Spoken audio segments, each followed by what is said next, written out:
আমরা এমন একটা পরিস্থিতিতে কাজ করতে হচ্ছে যখন সারা দুনিয়াতেই এই কোভিড মহামারীর সঙ্গে মোকাবেলা করা হচ্ছে। রাজ্য সরকারও এবং কেন্দ্র সরকার দোনো মিলেই সেই কোভিড পরিস্থিতি থেকে কিভাবে বেরিয়ে আসা যায় তার জন্য আমরা প্রচেষ্টা করছি।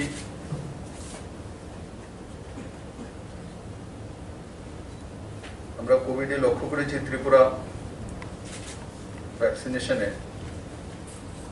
একটা বড় ভূমিকা পালন করছে। যদি আমরা বিলো 18 কারণ কি ভ্যাকসিনেশন অ্যাবাভ 18 থেকে চলছে, বিলো 18 হচ্ছে না, তো সেটা যদি ছেড়ে দিই তো ত্রিপুরাতে 29% উপরে ভ্যাকসিনেশন হয়ে গেছে, যেটা কি ভারতবর্ষের মধ্যে সবচেয়ে বেশি। আর ওভারঅল যদি করি তাহলে সেটা 26% কাছাকাছি, কিন্তু সেটার মধ্যে তো ওভারঅল টোটাল পপুলেশন আসে। বাস্তবে বিলো 18 তো ভ্যাকসিনেশনের যে সিস্টেম রয়েছে তার বাইরে রয়েছে, তার জন্য ওই হিসাব করলে 29 পয়েন্ট সামথিং 39.6 39.60 যেটা ত্রিপুরাতে ভ্যাকসিনেশন বিলো 18 যদি ছেড়ে দিই তো তার টোটাল ভ্যাকসিনেশন আজকে দিনে 39.6 মানে 39.60%। সেটা ভারতবর্ষের মধ্যে সবচেয়ে বেশি ভ্যাকসিনেটেড স্টেট হিসাবে আজকের দিনে প্রমাণিত। বন্ধুরা, তার সঙ্গে মোকাবেলা করার জন্য সে অক্সিজেন বেড হোক, অক্সিজেন কনসেন্ট্রেটর হোক, অক্সিমিটার হোক, কোভিড কেয়ার সেন্টার হোক, কোভিড ডেডিকেটেড হসপিটালস হোক, ভেন্টিলেটর হোক, এই সবগুলোর ব্যবস্থা রাজ্য সরকার করতে অনেকটাই সক্ষম হয়েছে। এবং সবচেয়ে বড় যে অক্সিজেন প্লান্ট নর্থ ইস্টের মধ্যে, সেটাও আমাদের আইজিএম হসপিটালে প্রতিষ্ঠিত হতে চলছে, যেটা প্রতি মিনিটে 1050 লিটার যে অক্সিজেন সেটা প্রস্তুত করতে সক্ষম হবে। তার সঙ্গে যে জীবিত 900 লিটারের প্রতি মিনিটে, আর তার সঙ্গে সঙ্গে সারা ত্রিপুরার 8টি ডিস্ট্রিক্টে আরো 8টি অক্সিজেন প্লান্ট এবং এনএইচএম এর মাধ্যমে আরো 18টি প্লান্ট যে ত্রিপুরাতে প্রতিষ্ঠিত করার প্রকল্প বাস্তবায়নের জন্য প্রসেসিং চলছে।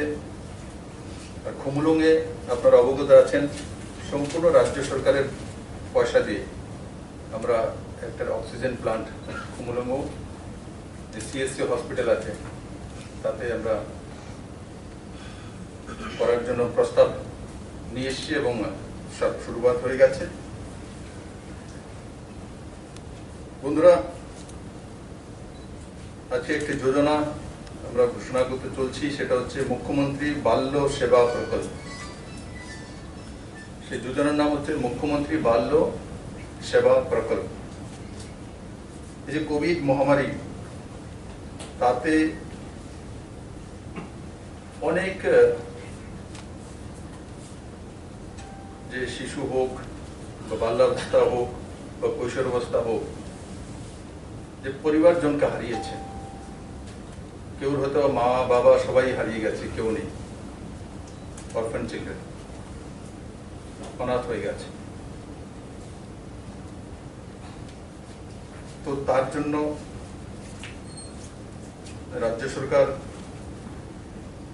একটা প্রস্তাব নিয়ে এসছে, আর সেই যোজনার নাম মুখ্যমন্ত্রী বাল্য সেবা প্রকল্প। আর তাতে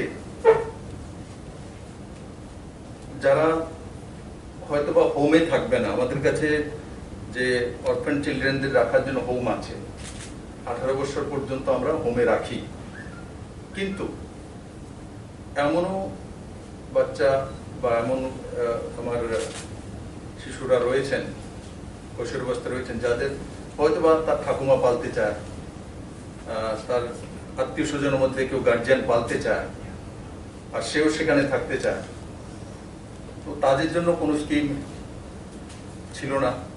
তো আজকে এই স্কিমের এই যে যোজনা, তার মাধ্যমে যারা কোনো কেয়ারটেকারের কাছে থাকতে চাইবে বা আত্মীয় স্বজন পরিজন, ঠাকুমা হোক, দাদু দিদা, তাদের কাছে থাকতে চাইবে, তো তাদের জন্য রাজ্য সরকার প্রতি মাসে 18 বছর বয়স পর্যন্ত 3,500 টাকা করে মাসিক যে অর্থ প্রদান তার ব্যবস্থা করবে। যারা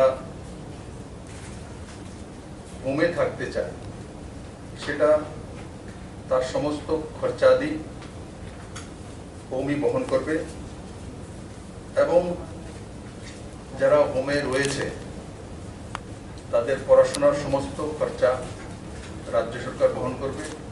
আর তার সঙ্গে সঙ্গে যারা কোনো গার্জিয়ানের কাছে থাকবে, যেটা আমি প্রথম বললাম যে 3500 টাকা করে দেবে মাসিক, তো তাদেরও স্কুলিং ফ্রি। তারা হয়তোবা তার কোনো গ্র্যান্ডফাদারের কাছে রয়েছে বা কোনো লোকাল গার্জিয়ানের কাছে রয়েছে, কারোর উপরে গার্জিয়ান হয়ে তাকে দেখভাল করছে, কিন্তু তাদেরকেও আমরা ফ্রিতে শিক্ষার ব্যবস্থা করব ত্রিপুরার বিভিন্ন স্কুলগুলিতে, গভর্নমেন্ট স্কুলগুলির মধ্যে।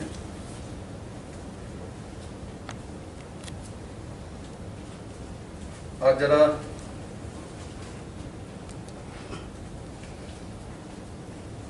কিশোরী রয়েছে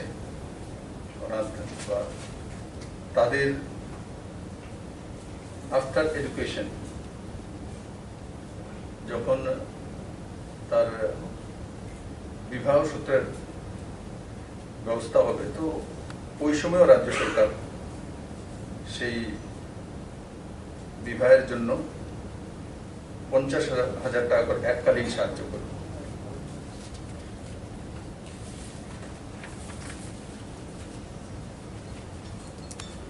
আর তার সঙ্গে সঙ্গে যারা হোমে আছে এবং যারা হয়তো কোনো গার্জিয়ানের কাছে রয়েছে,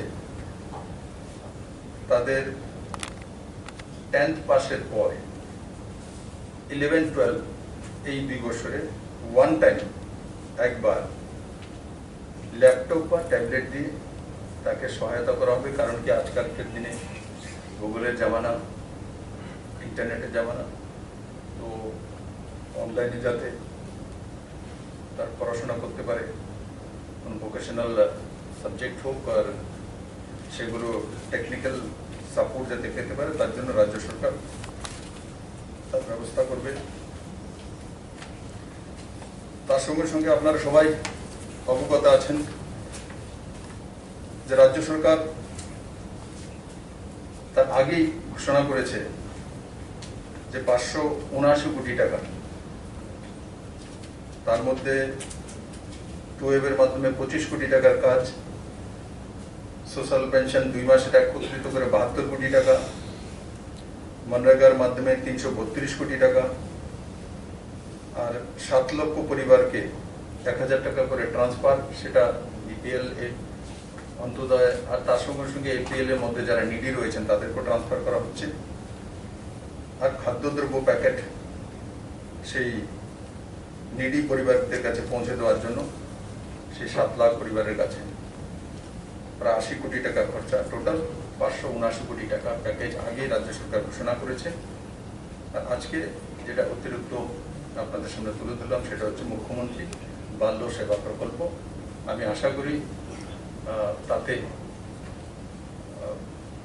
আমাদের যে যারা আজকে তাদের পরিজনকে হারিয়েছেন, তো তাদের ভবিষ্যৎ জীবনের জন্য কমসে কম একটা ছোট্ট রাস্তা তো আমরা তৈরি করতে সক্ষম ব্যাপারে যাতে মিটিগেট করা যায় বা হ্যান্ডেল করা যায়, কারণ স্টেটের মধ্যে এভরি ফিনান্সিয়াল কনস্ট্রেন্ট রয়েছে, এই বিষয়টা কীভাবে? দেখুন, এটা ভারত সরকারের যে ফাইন্যান্সিয়াল অবস্থা, আমাদেরকে বুঝতে হয় ফেডারেল সিস্টেম আছে, ভারত সরকারের অবস্থাও ফাইন্যান্সিয়াল খুব ভালো তেমন না। করোনা মোকাবেলা স্টেটগুলি করছে, স্টেট দিয়ে, স্টেটের বাইরে তো আর ভারত নয়, সবগুলো স্টেট দিয়েই ভারত। আর মাননীয় প্রধানমন্ত্রীর উপরে আমাদের পুরো ভরসা আছে, সময়ে সময়ে উনি ত্রিপুরাকে সাহায্য করেছেন। আপনারা জানেন 7th পে স্কেল হোক আর অন্য যোজনা হোক, আমরা যখন পেনশন স্কিম 300, 400, 500 থেকে 1000 একযুগে করেছি, তখনও যে পয়সাটার দরকার ছিল সেটাও ভারত সরকার এই কোনো রকমভাবে সাহায্য করেছে। আর এই কোভিড পরিস্থিতিতে আমি কল্পনা করতে পারিনি যে আমরা যে টিনের ঘর থাকলে সে প্রধানমন্ত্রী আবাস যোজনা ঘর পেতে পারে, তার স্পেশাল ক্রাইটেরিয়া করে, মানে বিষয়টাই ত্রিপুরা সরকারের তরফ থেকে উঠানো হয়েছিল। তার জন্য যে 1,60,000 1,60,000 ঘর একসঙ্গে অ্যালটমেন্ট করে দেওয়া ত্রিপুরার জন্য, এতে 2400 কোটি টাকা, মানে 2,400 কোটি টাকা, সেটা ছোট বিষয় না এই সময় স্যাংশন করে দেখি। আমি যখন সেক্রেটারির সঙ্গে কথা বলছিলাম, তো আমাকে বলছে, স্যার আপনার লেটারটা চলে যাক, একবার আপনাকে আরেকবার কথা বলতে হবে। কেন স্যার, তো একসঙ্গে তো দেবে না 1,60,000, প্রশ্নই ওঠে না। ত্রিপুরাতে এই পর্যন্ত আমরা 49,000 আনতে পেরেছিলাম, পুরো আমাদের পুরনো সরকার থাকাকালীন। তারপর আমাদের সরকার আসার পর আমরা 50,000 আনতে পেরেছিলাম 3 বছর। এটা একসঙ্গে 1,60,000 বড় ব্যাপার। তার জন্য মাননীয় প্রধানমন্ত্রী এবং নরেন্দ্র সিং তোমরজিকে আমি ত্রিপুরাবাসীর তরফ থেকে ধন্যবাদ জানাই যে এটা এই সময়ে এত বড় স্যাংশন করে দেওয়া, সেটা কিন্তু ভারত সরকারের বাজেট থেকেই আসা। আর আমরা দেখেছি কোভিডের সময় বিভিন্ন দপ্তরের মধ্যে কাট করা হয়েছে, শুধু মনরেগার পেমেন্ট কাট করা হয়নি, অনেক জায়গাতে। কারণ কি, হেলথের মধ্যে আমরা দেখেছি এবার বাজেটও পেশ করা হয়েছে, তো ম্যাক্সিমাম পয়সা হেলথেই লাগানো হয়েছে। আমরাও দেখেছি আমাদের ত্রিপুরাতেও হেলথ ইনফ্রাস্ট্রাকচার অনেক ডেভেলপ হয়েছে। একসময় আমাদের ডেডিকেটেড কোভিড হসপিটাল একটি ছিল, আজকের দিনে 2টি আছে। একসময় ভেন্টিলেটর একটি ছিল, আজকের দিনে 126টি আছে। একসময় আমাদের কাছে অক্সিজেন প্লান্ট নাম তো আসতে ছোট মোটো একটা ছিল, আর আইএলএস এর কাছে একটা ছিল, আর বাকি প্রাইভেট 3টে ছিল। আজকের দিনে কতগুলো অক্সিজেন প্লান্ট তৈরি হচ্ছে। একসময় অক্সিজেন সিলিন্ডার সীমিত 300, 350 ছিল, আজকে 4,000, 4,500 অক্সিজেন সিলিন্ডার আমাদের কাছে রয়েছে। তো অক্সিমিটার আমাদের কাছে তার আগের সময় মানে নামকো আছে সামান্য ছিল, কিন্তু আজকের দিনে বড় মাত্রায় অক্সিমিটার ত্রিপুরাতে রয়েছে। অক্সিজেন ব্যাড বড় মাত্রায় ত্রিপুরার কাছে রয়েছে। এগুলো যে কেন্দ্র সরকার যে সিদ্ধান্ত করেছে, তার কারণেই এই ডেভেলপমেন্টগুলো হয়েছে। আর এগুলো কেন্দ্র সরকারের স্কিম থেকে আসে, এনএচএম এর মাধ্যমে ম্যাক্সিমাম এসছে, এনএচএম এর মাধ্যমে এসছে। এনএচএম ডাইরেক্ট এনএচএম এর পয়সা কেন্দ্র সরকারে দিয়ে থাকে। আপনি বললেন এতগুলো মেজার্স নেওয়া হয়েছে এবং হেলথ ইনফ্রাস্ট্রাকচার লাস্ট ইয়ারের তুলনায় এখন অনেকটাই ভালো রয়েছে, বাট দেখা গেছে গতকালকে আমাদের রাজ্যে রেকর্ড সিঙ্গেল ডে ডেথ হয়েছে। তো রিজনটা কি ছিল বা কিরকম স্বাস্থ্য পরিষেবা দেওয়া হচ্ছে? দেখেছি আমরা, তার মধ্যে 7টা জিবিতে আইএলএস এ আছে 3টি না 4টি, আর আইএলএস এ 3টি, আর একটি আরজিএম মানে কৈলাসহরের দিকে হয়েছে কুমারঘাটে, আর একটা বাড়িতে হোমে হয়েছে। আর এই হচ্ছে 13টি আছে। তো তার মধ্যে কম এজের একটা 38 আইএলএস হসপিটালে, আর আরেকটা আছে 32। বাকি সবারই ওভার এজ ছিল, কারোর 80, কারোর 72, 68। কিন্তু তবু এই হবে বললে সে চলে যাবে এটা তো আর মানা যায় না। এই দেশে 90 বছর 100 বছরের লোক ত্রিপুরাতে আছে আমার সঙ্গে দেখা করে 100 বছরের। আমি আমাদের হেলথ ব্যবস্থা, ডাক্তারদের উপর পুরো ভরসা আছে, এরা চেষ্টা করছেন। তো সেটা শুধু ত্রিপুরাতে একলা হচ্ছে তেমন নয়, কারণ এবারে যদি আমি ত্রিপুরাতে দেখি যে ফার্টিলিটি যে রেট আছে আমাদের, সেটা 1%-এর কাছাকাছি রয়েছে। ওই হিসাবে দেখলে ন্যাশনাল লেভেলের থেকে অনেক নিচে আছে। কিন্তু আমাদের স্টেটে এই ধরনের একসঙ্গে 13 জনের ডেথ হয় না বলে আমাদের সামনে এটা বড় ফিগার মনে হচ্ছে। কিন্তু আমি এটাই মানে উপরওয়ালার কাছে, ডাক্তারদের কাছে অনুরোধ করবো বা উপরওয়ালার কাছে প্রার্থনা করবো যাতে কারোরই কোভিডের জন্য মৃত্যু না হয়। এবং এই ফিগার দেখার পরে সকাল থেকে আমি কয়েকবার এক্সারসাইজ করেছি, মেডিকেল সুপারিনটেন্ডেন্ট বা কোভিডকে ডেডিকেটেড যে জয়ন্তী ব্লকের হেলথ কেয়ার ডিপার্টমেন্টে আছে ওনার সঙ্গে কথা হয়েছে, সেটাকে কিভাবে আরও রোকা যায়, কেন হয়েছে, সেগুলো রাজ্য সরকার স্কুটিনি করছে। তো আমি এটাই বলবো যে ডাক্তারদের উপরে তো বিশ্বাস রাখতে হবে, আমাদের যে ব্যবস্থা আছে তার উপর বিশ্বাস রাখা উচিত। 2টি না 3টি কেস এমন এসেছিল ছোট শিশু, এবং রিকভারি হয়ে গেছে। তার মধ্যে কোনো শিশুদের মধ্যে কোনো ডেথ কেস নেই। প্রথম কেসটা সাউথে এসেছিল, গ্যালাসে গিয়েছিলাম প্রবাসে, তখন কিন্তু রিকভারি হয়ে গেছে। কোভিডের কারণে কোনো শিশুর মৃত্যু হয়েছে এমন কেস ত্রিপুরাতে নেই। কোভিডের সেকেন্ড ওয়েভে আপনি বলেছেন যে আগরতলা পুর নিগম এলাকাতেই সবচেয়ে বেশি সংক্রমণটা ধরা, এটার জন্য বিভিন্ন মেজারও নেওয়া হচ্ছে। তো রাজ্য সরকার আর কি নতুন করে চিন্তা ভাবনা করছে মানে এই সংক্রমণটাকে যাতে কোনোভাবে আটকানো যায়?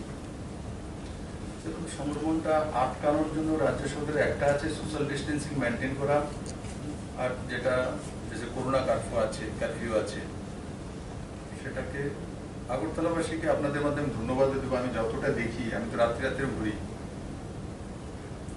করোনা কারফিউ মানে আগরতলাবাসী ঠিক আছে, প্রয়োজন হলে বেরোয়, কিন্তু আর সাইন্টিফিক কি এওয়ে আছে সেটা তো পুরো দুনিয়াতে বলা কঠিন কোভিডের বিষয়। কিন্তু যেগুলো সায়েন্টিস্টরা বা ডক্টররা এক্সপার্টরা দিয়েছেন ত্রিপুরাতে, আমরা মোটামুটি সেগুলো লাগু করেছি। আর আমাদের একটাই যে আমরা চাইছি এখন আগরতলা কর্পোরেশনে, এবং চালুও করেছি আমরা, আগরতলা কর্পোরেশনের ভ্যাকসিনেশনটা বেশি দেওয়া। আমরা অনেক সময় দেখি যে যেখানে পার্সেন্টেজটা কম আছে সেখানে হেলথ সেন্টারগুলোর মধ্যে না দিয়ে আগরতলাতে দেওয়া হচ্ছে। তার কারণ হচ্ছে কোভিডের যে পজিটিভিটি রেট সেটা আগরতলাতেই বেশি, আর তার কারণ হচ্ছে আগরতলার পপুলেশন বেশি। তো সরকার সেই দিশাতে স্পেশাল ইনিশিয়েটিভ অলরেডি নিয়েছে। ইনিশিয়েটিভ সেটাই যে ভ্যাকসিনেটেড তাড়াতাড়ি করে দেওয়া, আর আগরতলার জন্য স্পেশালি করা হচ্ছে। বিশেষ কোনো পরীক্ষা নেওয়ার বা বড় পরীক্ষা করার কোনো কর্মসূচি আছে? এমনিতে ত্রিপুরা সরকার অনেক আগেই হেলথ ডিপার্টমেন্ট থেকে, আপনারা দেখেছেন যখন কন্টেনমেন্ট জোন 3টে ওয়ার্ড হয়েছিল, 2 নম্বর, 21 নম্বর আর 46, এই 3টের মধ্যে আমরা খেয়াল রাখবেন, 3টার মধ্যে আমরা একযোগে 3 দিনে মানে সবার বাড়িতে গিয়ে স্টিকার লাগিয়ে দিয়েছি যে টেস্টিং এর জন্য আসুন। কিন্তু তাতে অনেক সময় দেখা যায় ভয়ে আসতে চায় না, আর জোর করে তো বাড়িতে ঢুকে টেস্টিং করা যায় না। অনেক সময় আমরা লক্ষ্য করেছি ক্লাবগুলোর মাধ্যমে আমরা করতে চেয়েছিলাম, তো একটা পজিটিভ পাওয়ার পরে বাকি লাইন পুরো খালি হয়ে যায়। सर, जो आपने अभी स्कीम लॉन्च की है, ऐसा स्कीम आज सेंट्रल गवर्नमेंट भी लॉन्च हुआ है, शायद वही है या अलग है? नहीं, मुझे सेंट्रल गवर्नमेंट के बारे में जानकारी नहीं अभी। ये राज्य सरकार की तरफ से हमने ये घोषणा किया है, और ये संपूर्ण अलग ही है, और सेंट्रल गवर्नमेंट की तरफ से मुझे अभी जानकारी सूचना नहीं